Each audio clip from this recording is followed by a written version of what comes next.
name of God, Father, Son, and Holy Spirit. Today we hear in the Gospel of St. Luke the parable of Lazarus and the rich man.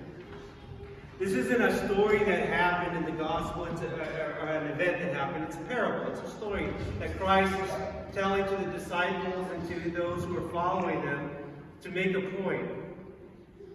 Within this Gospel, though, we get a wealth of theological knowledge, a wealth of what is going to happen at our death and what happens beyond as we await the second coming of Christ. I don't want to dwell on that as the message today. What I would like to dwell on is Lazarus himself. In the two Gospels, there are two men. One of them remains unnamed. He remains unnamed. He's wealthy, he's greedy, and he has all the good things in life. It would seem to us that he is a very happy man. He's a very happy man, and in reality, most of us probably strive to be like this man, to have everything that we need at our disposal, and not to have to worry about much in life materialistically, right? We want to be like this man. This is what our society tells us we want to be. But before the eyes of God, this man is not even worthy to be remembered. He is not even given a name in this parable. God does not know him. Likewise, Lazarus.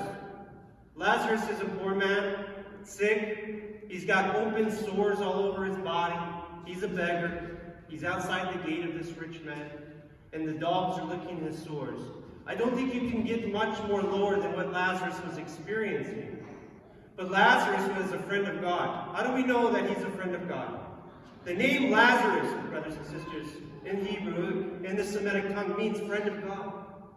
God knows him. He's a friend of God. So God did not abandon him. Often in our lives, we can probably also relate to Lazarus. Oftentimes we're ill. Oftentimes we have financial insecurities. We don't know what we're going to do financially. We're not in the best shape. We don't know what future lays the next day and the next week. It's difficult, right? Life can be hard. Sometimes as hard as Lazarus had it. I don't know that we are that bad off, but some of us are. We have people who live in the streets in America. Some of us are. The key here is, though, that is God does not forget him. God does not forget his friends. It would seem that he's totally abandoned to the world, Lazarus, that no one cares about him, that there is no hope in his life. But we see that he dies.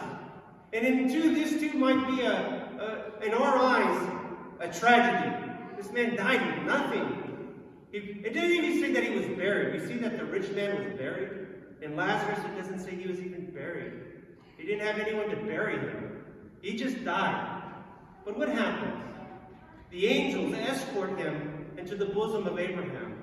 So this is where the righteous dwell until the second coming. A foretaste of heaven. This is where Lazarus resides. And Father Abraham explains that he did not have it good in the previous life. But now he has everything. Now he is in peace, and he is with the righteous. And we see that the rich man is likewise the opposite end. He had it good in life. He was not such a good friend to God, and he had his judgment. And he moans and complains about this. And again, I don't want to dwell on what happens in the afterlife. But what I want to dwell on is Lazarus.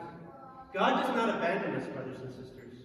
It would seem that he does, right? If we just took what life has given us in this world, all the tragedy that is filled in this sorrowful world, that God is not there, that God has abandoned us and there's no hope. Just looking at the life of Lazarus. But it's not true. Death is the great equalizer. Death is what will make everything better, believe it or not. This life that we live is temporary. It's our choice. We were made to be immortal, but due to our parents, Adam and Eve, we have fallen. Death came into the world. But God has fixed that. Christ came, and on the cross, he defeated death. He defeated death so that when we die, we can live again. We're not locked up and captive and just barred away from God. When we die, we get to be with the righteous, we get to dwell near God. We need to be knowing of this, brothers and sisters. We have to have this at the fore of our mind every day. That no matter what we're going through, in the end, it will be made right. It will be made right. God is just. And if we are a friend of God, And we don't murmur and complain about our situations like Lazarus. There was no murmuring. There was no complaining about what he was going through. He just wanted something to eat. It's the only thing he was looking for. He didn't complain about being sick, about having no home, about the dogs licking his sores, as that's the only consolation he has. Never complained once.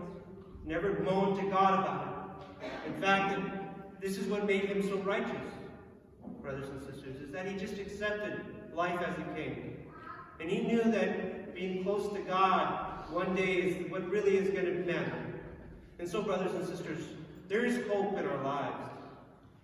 God will never abandon us, even though it seems it's so at the moment. In this life, he seems far from us. But in the end, everything will be made right.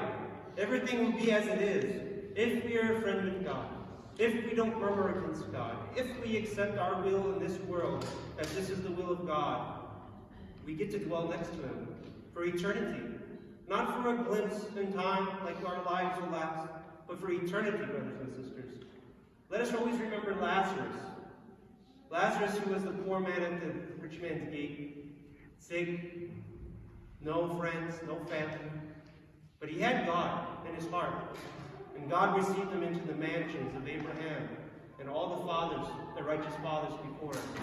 And that too is our lot. That too is our goal. That too is our home, our destiny. If we don't murmur, if we stay with God, and we have hope in the end. In the name of God, Father, Son, and Holy Spirit. Amen.